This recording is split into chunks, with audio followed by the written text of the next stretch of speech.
you guys are doing well. Welcome to season 2, episode 2, chapter 2 of The Richest Man in Babylon, our second book in the Money Heist podcast. It's just so much easier for me to do these on the live as well on YouTube. Just so much easier than the time spent around editing the video and uploading it. So if you are watching, I really appreciate it. But for the most part, if you're new and you're joining us for the first time, this is season 2, episode 2 of The Richest Man in Babylon, a book that we started yesterday. All right, we started this book yesterday. We did chapter 1 yesterday. We want to take this book in nice and easy, nice and slowly, because there are a lot of practical steps that are going to be laid out in this book. You know, the deeper we start to move into it, right? So I'm going to be very careful not to combine 2 chapters a day if I feel like the content of that chapter that we looked at is quite heavy. It's absolutely crucial that we soak into the knowledge here. All right, so season 1 or book 1 of the 365 Money Heist podcast was the science of getting rich and understanding that we need to think a certain way, and that thinking a certain way wasn't enough. So to also look at the doing of things in a very particular way, and that kind of like rolled on into a lot of things. Now that we've got the science of getting rich, which has already put us, in the pathway or on this journey. For those of you who are interested in growing with me and growing with the podcast, it's important. My number 1 life rule is 1 chapter a day of a good book for the rest of your life. 1 chapter a day puts you in close proximity of doing 12 books per year. Right? So we've never ever gotten to 6 books at the end of the year, even though that's a lot of people's New Year's resolution. I'm going to read more. I'm going to read more. I'm going to do it. Well, this podcast will provide you that opportunity. I will be here every day to read you a chapter, right, of some very, very good books that I believe will mold and shape us in the direction in which we're going. All right. So without wasting any further time, we are looking at chapter 2. So yesterday in chapter 1, it kind of like introduced the characters. All right, that's pretty much what chapter 2 did. Chapter 1, sorry, introduced the characters, told us who's who, and the theme around it was all of this started with a desire for more, a desire for gold. The name of the chapter was The Man Who Desired Gold. And eventually his 2 best friends, childhood friends, are broke. They have seen no progress in their life. What they set out to do at the beginning, they feel like they've arrived at the maximum level of capacity, where their trades and their skill and their craft isn't unfortunately yielding them into being wealthy. And they remember, towards the end of chapter 1, that they've got a good friend whom they grew up with, who happens to be the richest man of Babylon. So principle 1, rule number 1 is they seek out how to become rich from someone who's really rich, right? I think that's quite an important thing. Everyone wants to be a teacher these days, but not a lot of people have walked the walk, right? So they seek out this man, and they also activate a desire to want more, to be more, to do more. It's fundamentally important for them that they come to that realization, and it's a realization that I hope that you get to. So I'm not really gonna waffle too much into that. Moving forward now, we're looking at chapter 2 of our book. The name of the chapter is 7 Cures for a Lean Purse. 7 Cures for a Lean Purse. Now, just a quick heads up, it's Old English. It's absolutely filled and riddled. No, I'm wrong. The 7 Cures of a Lean Purse is chapter 3. I'm just way ahead in my head. Chapter 2, we'll do that tomorrow. Chapter 2 is The Richest Man of Babylon. All right, Babylon. My partner last night said I kept saying Babylon instead of Babylon. So I'm probably gonna make that mistake in this podcast, in this episode. I do apologize. Way ahead of time. Babylon. Right. So, The Richest Man of Babylon, I'm about to read. In old Babylon, there once lived a certain very rich man named Akkad. Far and wide, he was famed for his great wealth. Also, he was famed for his liberality. He was generous in his charities. He was generous with his family. He was liberal in his own expenses. But nevertheless, each year his wealth increased more rapidly than he spent it. And there were certain friends of young days who came to him and said, "You, our God, are one fortunate than we. You become the richest man in all of Babylon while we struggle for existence. You can wear the finest garments and you can enjoy the rarest foods, while we must be content if we can clothe our families in raiment that is presentable and feed them as best we can. Yet once we were equal. We studied under the same master. We played the same games. And in neither the studies nor the games did you outshine us. And in the years since, you've become no more an honorable citizen than we. Nor have you worked harder or more faithfully in so far as we can judge. Why then should a fickle fate single you out to enjoy all the good things of life and to ignore us? We are equally deserving." Thereupon Arcad, remonstrated with them, saying, "If you have not acquired more than a bare existence in the years since we were youth, it is because either you have failed to learn the laws that govern the building of wealth, or else you do not observe them." And this is interesting because this literally echoes the book we just finished in the science of getting rich.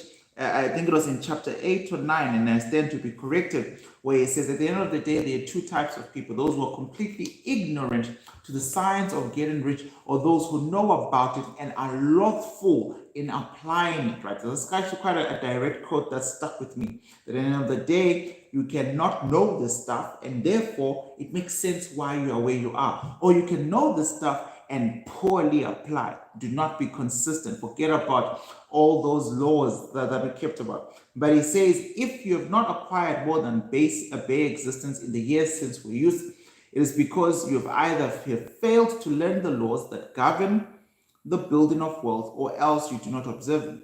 Fickle fate is a vicious goddess who brings no permanent good to anyone. On the contrary, she brings ruin to almost every man upon whom she showers unearned gold. She makes wanton spenders who soon dissipate all they receive, and they are left beset by overwhelming appetites and desires they have not the ability to gratify.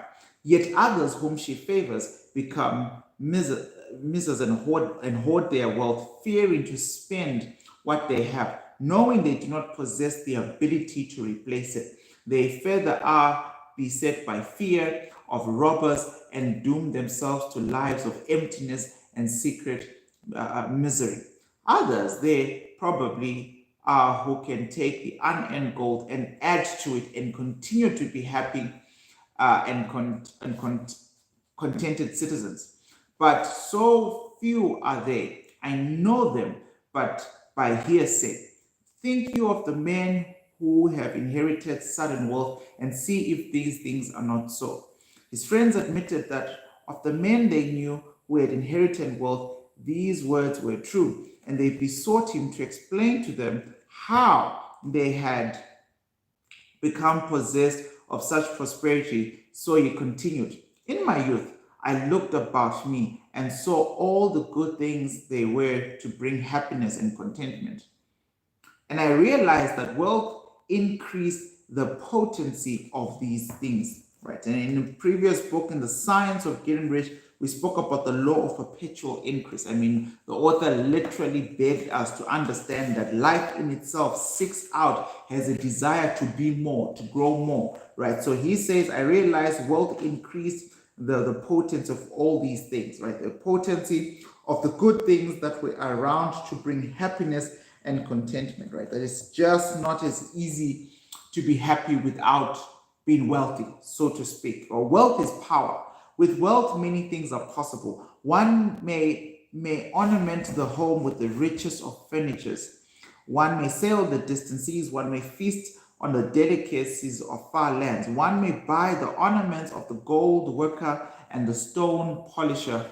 One may even build temples for the gods. One may do all these things and many others in which there is delight for the sense and gratification of the soul. And when I realized all this, I decided to myself that I would claim my share of good things of life. I would not be one of those who stand afar off, enviously watching others enjoy. I would not be content to clothe myself in the cheapest raiment that looked respectable. I would not be satisfied with a lot of a poor man. On the contrary, I would make myself a guest at this banquet of good things. Being, as you know, the son of a humble merchant, one of a large family with no hope of an inheritance, and not being endured, as you have so frankly said, the superior powers of wisdom, I decided that if I was to achieve what I desired, time and study would be required. Time and study would be required. And that's what really this podcast is, time to study this stuff. Now, as for time, men have it in abundance. Each of you have let slip by sufficient time to have made yourselves wealthy. Yet you admit you have nothing to show except for your good families, of which you can be justly proud. As for study, did not our wise teacher teach us that learning was of two kinds? The one kind being the things we learned and knew, and the other being the training that taught us how to find out what we did not know. Therefore, I decided to find out how one might accumulate wealth. And when I found out, to make this my task, to do it and to do it well. To do it well. For it is not wise that we should enjoy while we dwell in the brightness of the sunshine. For sorrows enough shall descend upon us when we depart in the darkness of the world of spirit.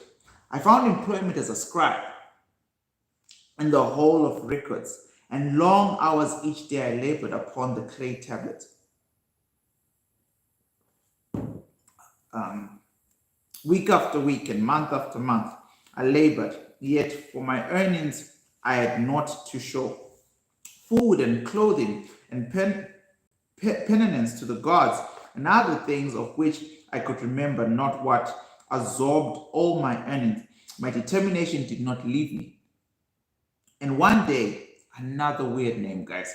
One day, Algamish, I guess, the moneylender, came to the house of the city master and ordered a copy of the 9th law and said to me, I must have this in 2 days, and if the task is done by that time, 2 coppers will I give to thee. So I labored hard, but the law was long, and when Algamish returned, the task was unfinished.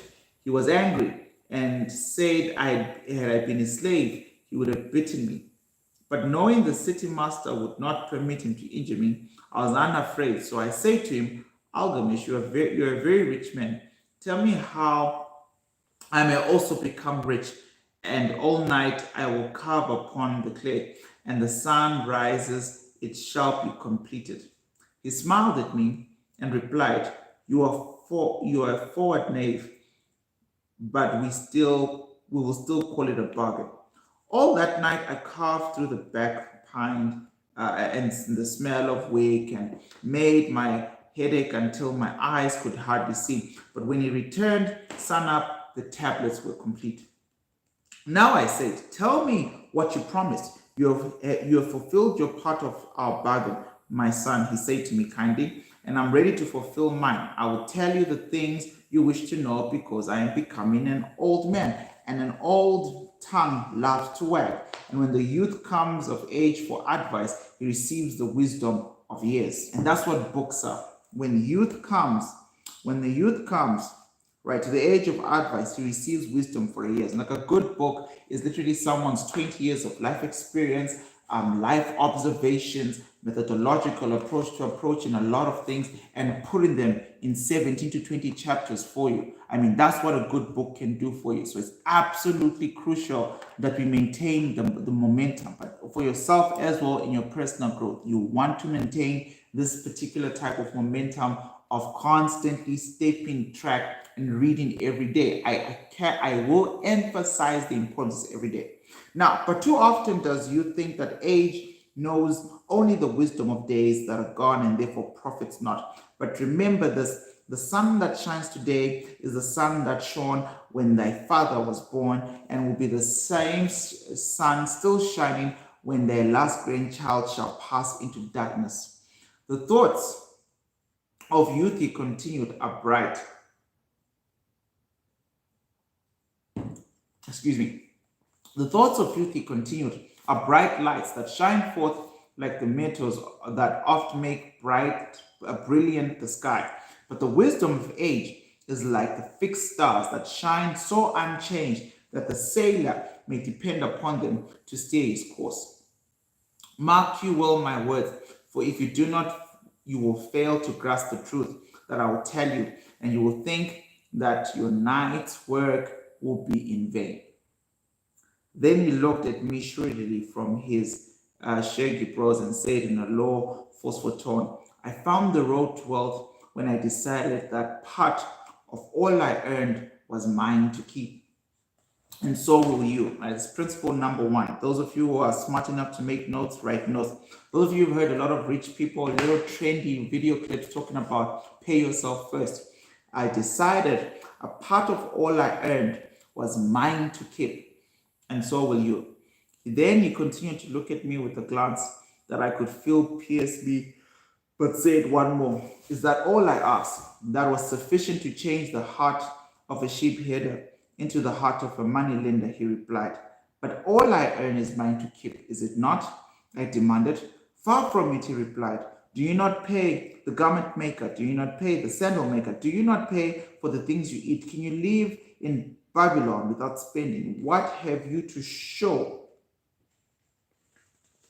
for your earnings for the past month?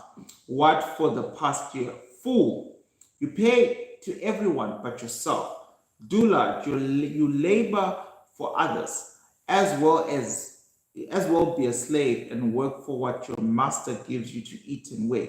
If you did keep yourself 1/10, if you did keep yourself, another principle, those of you who are writing down, if you did keep yourself 1/10 of all you earn, how much would you have in 10 years?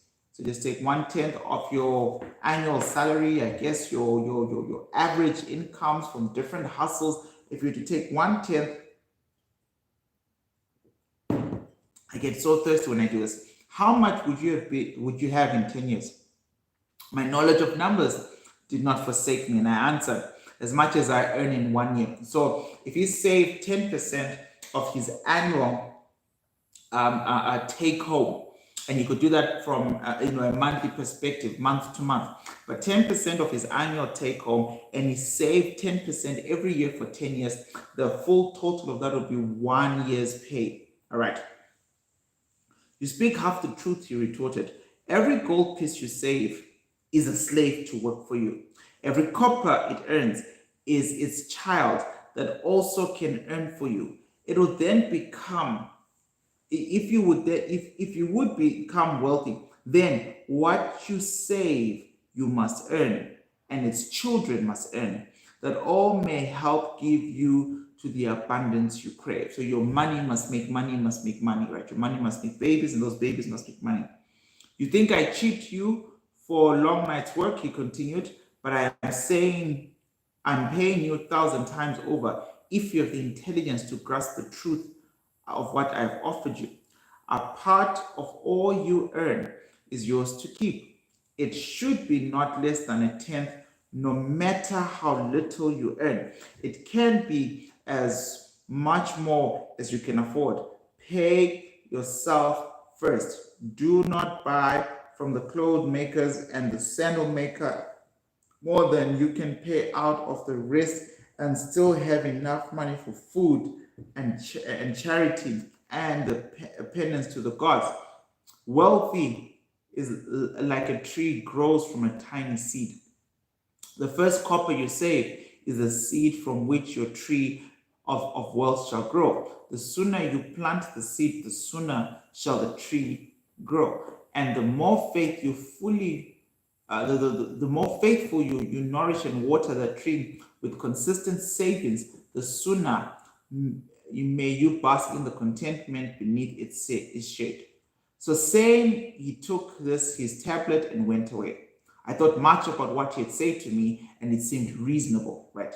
So I decided that I would try it. Each time I was paid, each time I was paid. I've got this crazy rule. Every time I receive any type of money, normally from my trading withdrawals, crypto gains, which have been clocked out, options contracts, whatever it is that I'm doing in the financial markets, this is a very important rule. Each time, not some random number you decide at the end of the month. Every single time I was paid, I took from each 10 pieces of copper and hid away. All right. And strange as it may seem, I was no shorter of funds than before. I noticed little difference as I managed to get along without it, but often I was tempted as my hoard began to grow to spend it for some of the good things the merchants displayed, brought by camels and ships from the land of the phonicians or something like that. I have no idea, but I wisely refrained. A 12-month after, after Anglamish, so a year later, Anglamish comes back, had gone. He again returned and said to me, "Son, have you paid to yourself not less than 1/10 of all you have earned, in the past year?" I answered proudly, "Yes, master, I have." "That is good," he answered, beaming upon me and what we have done with it.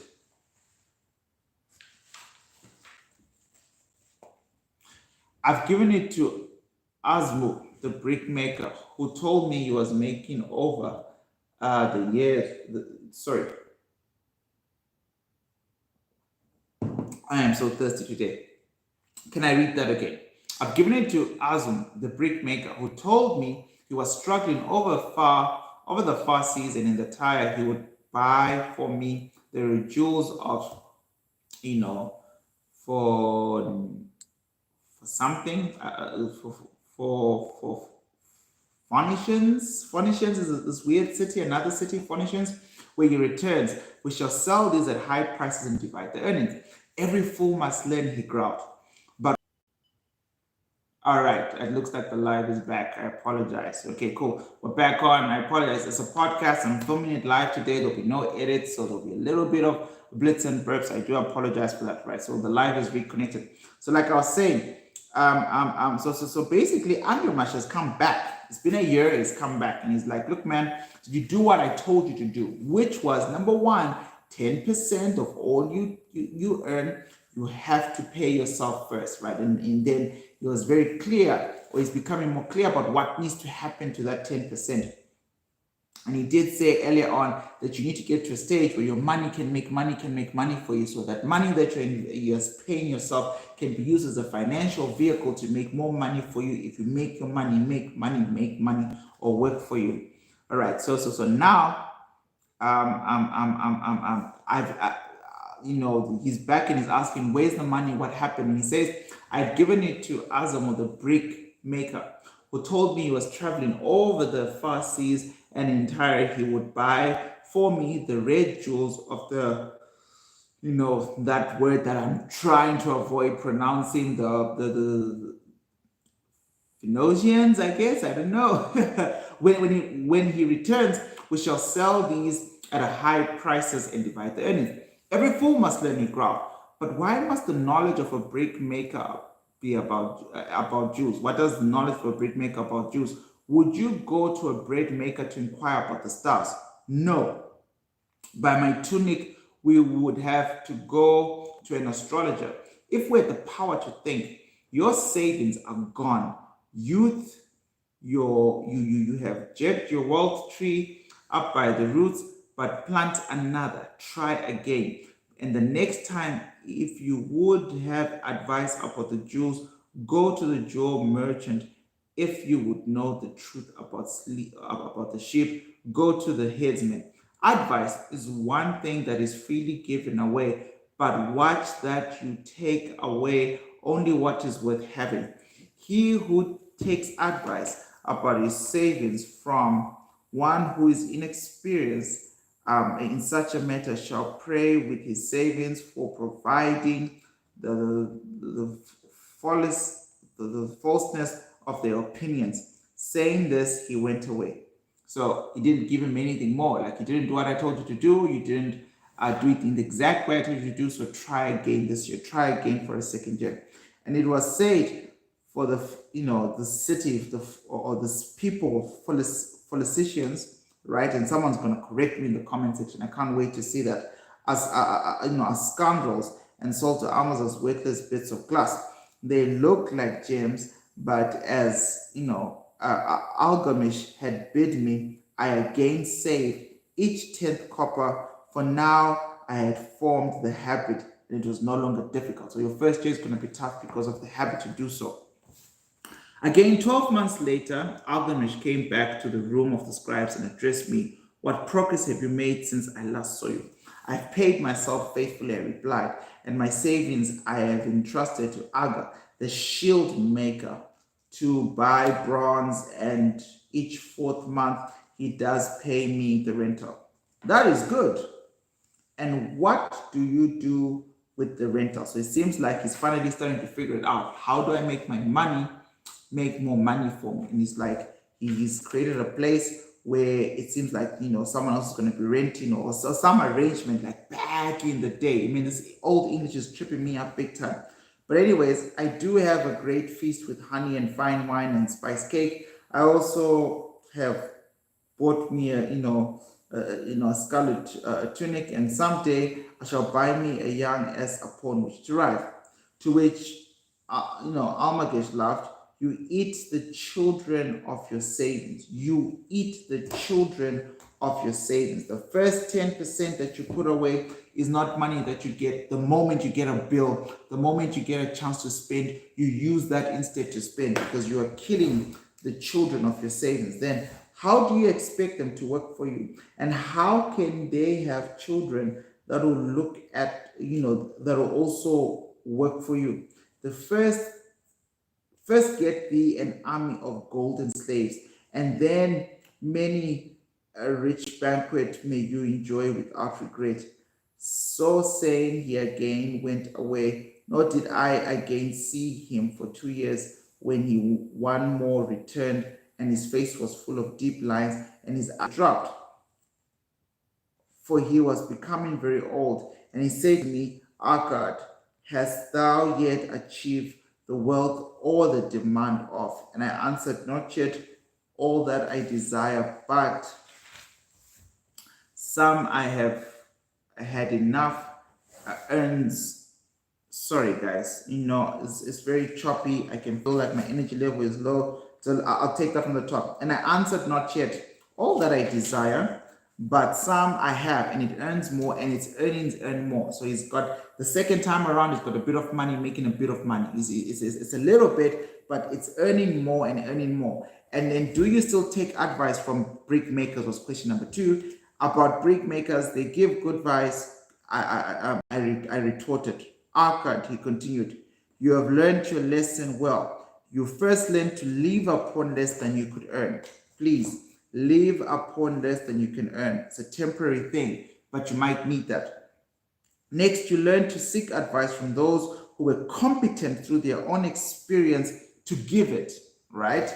And then number 3, and lastly, you have learned to make gold work for you. Okay, so that's the main big 3 things. Now, you've taught yourself how to acquire money and how to keep it and how to use it. Therefore, you are competent for a responsible position. I am becoming an old man. I am becoming an old man. My sons think only of spending and no thought to earning. My interests are great, and I fear too much for me to look after. If you will go to, Naipu and look after the lands there, I shall make you my, and you shall share in my estate. So I went to Napu and took charge of his holdings, which were large. And because I was full of ambition, and because I had mastered the 3 laws of successful handling wealth, I was able to create, greatly the value of his properties. So I proposed much, and when the spirit of Algamish departed the sphere of darkness, I did share in his estate, as he had arranged under the law. All right.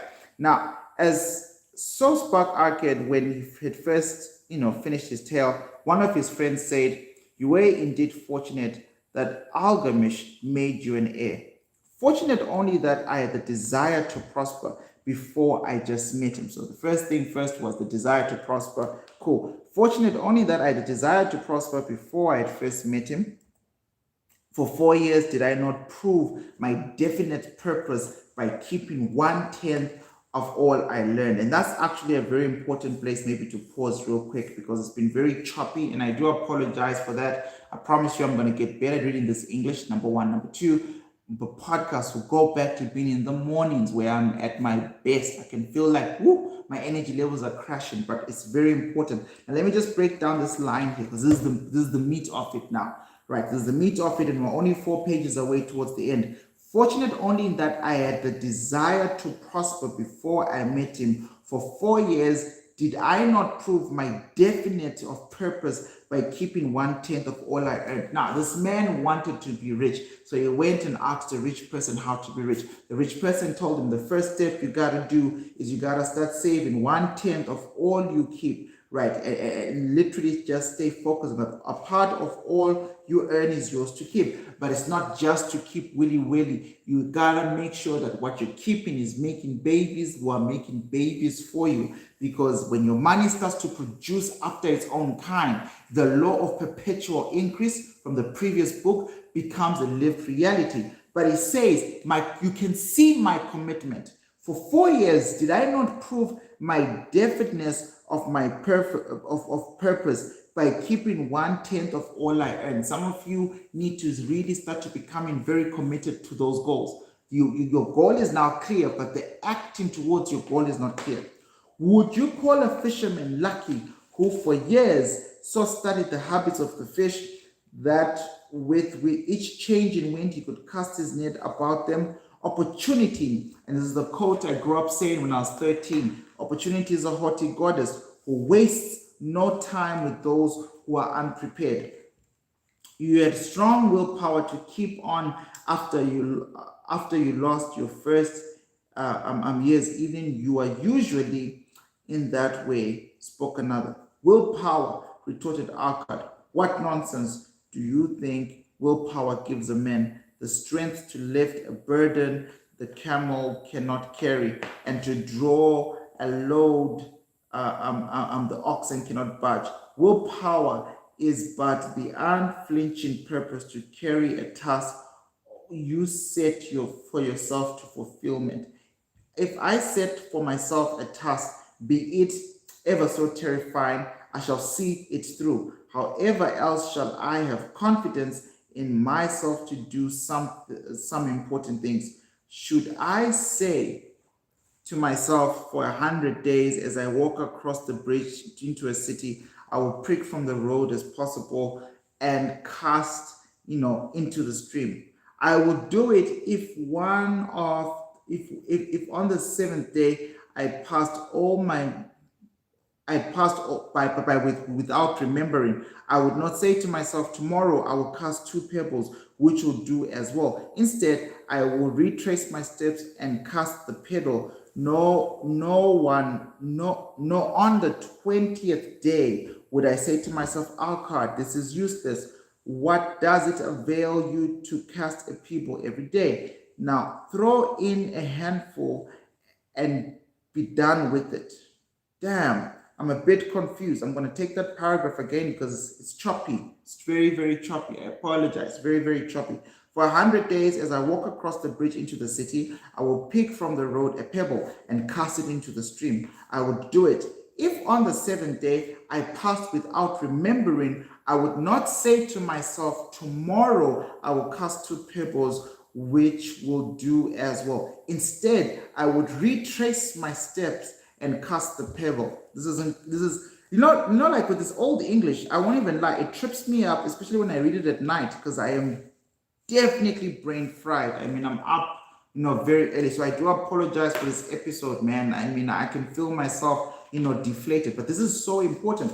It's book 6 or 5, I can't remember the plan, is when we start to talk about atomic habits. He's saying, look, if I decide that every day I'm getting up at 4 a.m., on day 7, when I don't get up at 4 a.m. and I snooze into 5 a.m., what am I going to do? Will I say tomorrow I will get up at 3 a.m.? I'll wake up an hour earlier than before. If we agreed from book 1 that we've got affirmation cards, we've got a gratitude journal that we're supposed to be looking at every day, he's saying the day you start to break away from that new atomic habit that you're trying to build, which is taking you through your journey to building wealth, on that day, make sure you have the self-discipline and the maturity to say, look, dude, you messed up, right? We didn't do our gratitude book. We didn't, reaffirm, realign our mind to our thinking purpose. We didn't affirm our purpose. We didn't go through our affirmations to maintain the certain thinking thing that is linked to the formless substance. Those of you who've been with me since book 1 will know what I'm referring to. That to maintain that thing so that the thinking, your vision, your purpose is in line with the greater intelligence. That particular thought has to be carried, in the mind for long. And he's saying at some point in time, if you start to build habits around your goal, $20,000 US, $100,000 US by the end of the year, whatever your goal is, at some point in time, you're going to make a mistake as a human being. The difference between him, because his friends are thinking he was lucky that he bumped into a rich man. He was lucky that he the rich man taught him stuff. And he's telling him about the power of willpower. The power of willpower will tell you that instead of not completing the task today and saying tomorrow I will cast 2 pebbles, which will do as well. Instead, I would go back, retrace my steps, and cast the pebble. So instead of me going to sleep and saying, look, man, everyone will understand. I hurt my knee today. I'm a little bit in pain. I'm a bit tired. I got up at 4 or 5. I got up at 5 today, and I've just been mulling through trading charts, blah, blah, blah. I'll do 2 chapters tomorrow. The right thing to do is at about 10:30 p.m. on South African time, I'm getting through the chapter. I'm not doing my best job today. I apologize, but I'm getting through the chapter. That's the right thing to do.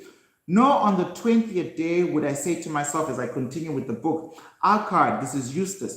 What does it avail you to cast a pebble every day? What does it avail you to read a chapter every day? Throw in a handful and be done with it. No, I would not say that, nor do it. When I set a task for myself, I complete it. Therefore, I am careful not to start difficult and impractical tasks because I love leisure. And then a friend spoke up and said, if what you tell is true and does seem, as you have said, reasonable, then being so simple, if all men did it, there would not be enough wealth to go around. Arkard's response, wealth grows wherever men exert energy. All right, and replied, if a rich man builds him a new palace, is the gold he pays out gone? No, the brickmaker has part of it, and the labor has part of it, and the artist has part of it.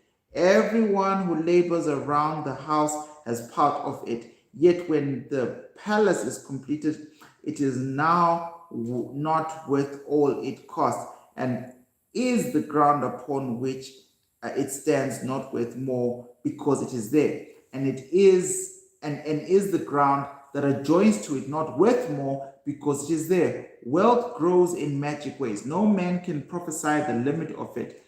Have not those people that we spoke about earlier on, that weird city that I can't pronounce, the Phoenicians built great cities on barren coasts with the wealth that comes from their ships of commerce on the sea.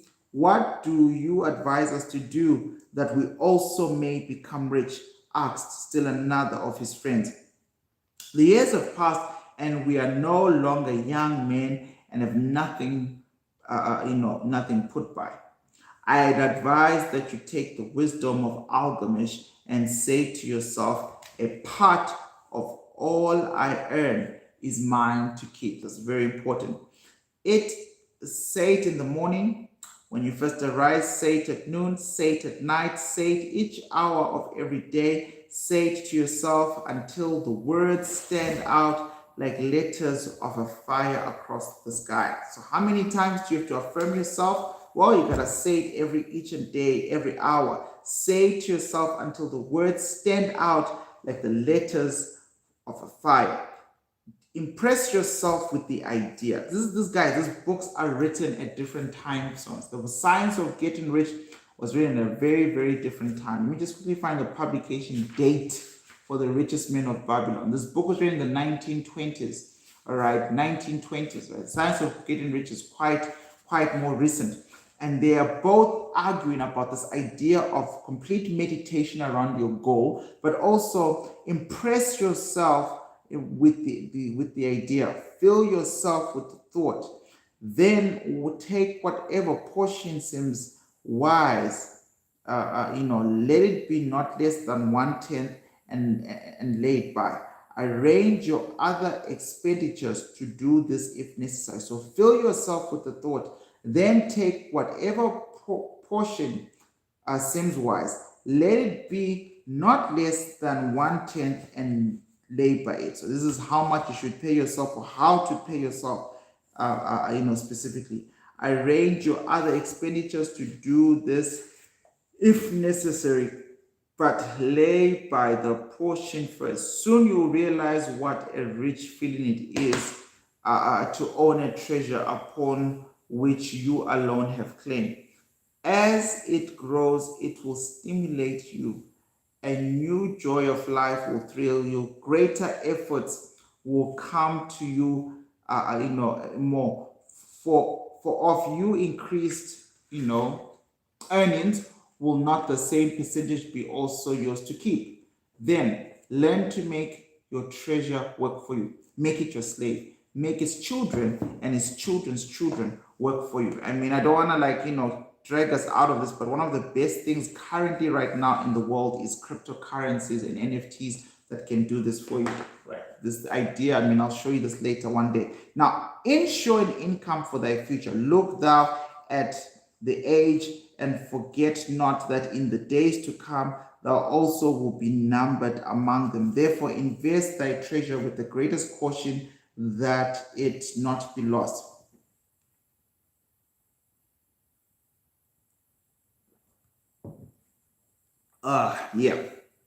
Now, therefore, invest thy treasure with thy greatest caution, that it be not lost. Usurious rates of return are deceitful. Right? Don't go for those, quick rich get schemes. Sirens that swing, but to lure an unwary upon the rocks, loss and remorse. Provide also that thy family may not want, should the gods call thee into the realms. For such protection, it is always possible to make provision with small payments of regular intervals. Therefore, the provident man delays not in the expectation of a large sum of becoming available for such purposes. Right? So the wise man doesn't wait for this money to be so much before they can start to save or to invest. Counsel with wise men. Seek the advice of men whose daily work is handling money.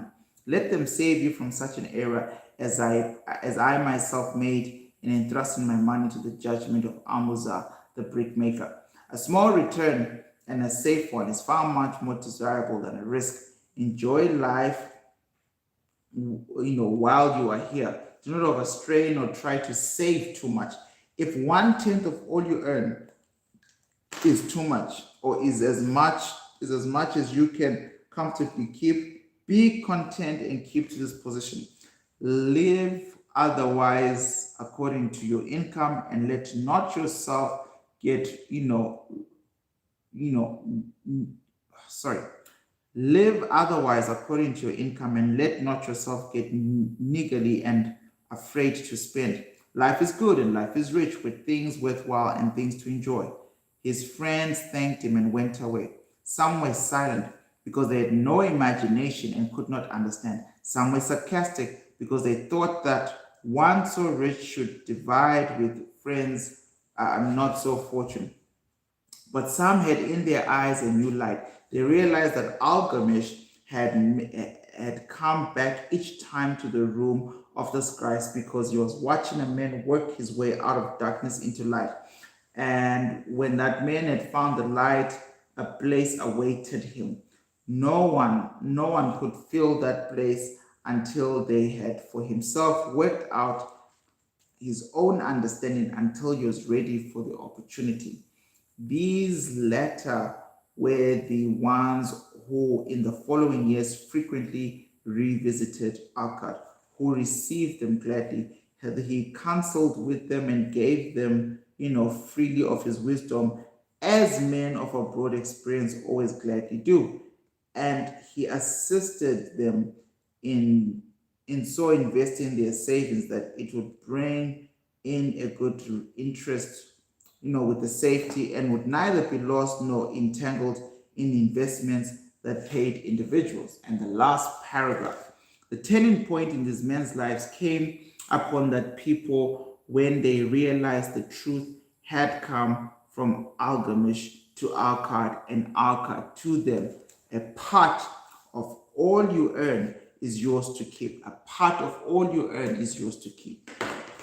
And I think there's been clarity about exactly how that bits out. Ladies and gentlemen, this is the end of episode 2, season 2 of the Money Heist podcast. We just did the richest man of Babylon. I apologize from the bottom of my heart for my low energy today. I apologize for the slip-ups. I am extremely tired, but discipline prevailed. Personally, because of of a mediocre job that I think I did today, I will be revisiting this chapter just to make sure I stay grounded with the principles. I mean, I've been reading this same book since I was 13, 14.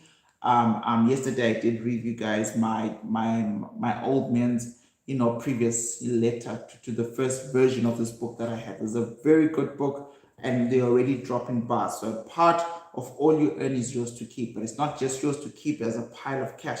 Get that money working for you. Every single thing. Grandma sends you 1,000 what for your birthday. Get 10% working for you. Right, guys, 365, shake my hand. Let me go get some rest. And then tomorrow we are back again, right? I appreciate all of you. And I'll see you on the other side. If you are a trader, as I wrap up, if you are a trader, please note that tomorrow at some point in time, there will be a new trading video that I'll be dropping on our YouTube channel, and it speaks more towards a pound USD and a trade setup, right? So something just to completely look out for. But yeah, until then, guys, I appreciate you. Shake my hand one more time. Thank you so much, and have a good day, good night, right across the board. It's gonna take me a while to figure out how to end the live. Are you sure you want to stop streaming? Yes. There we go, guys. Take care. Goodbye.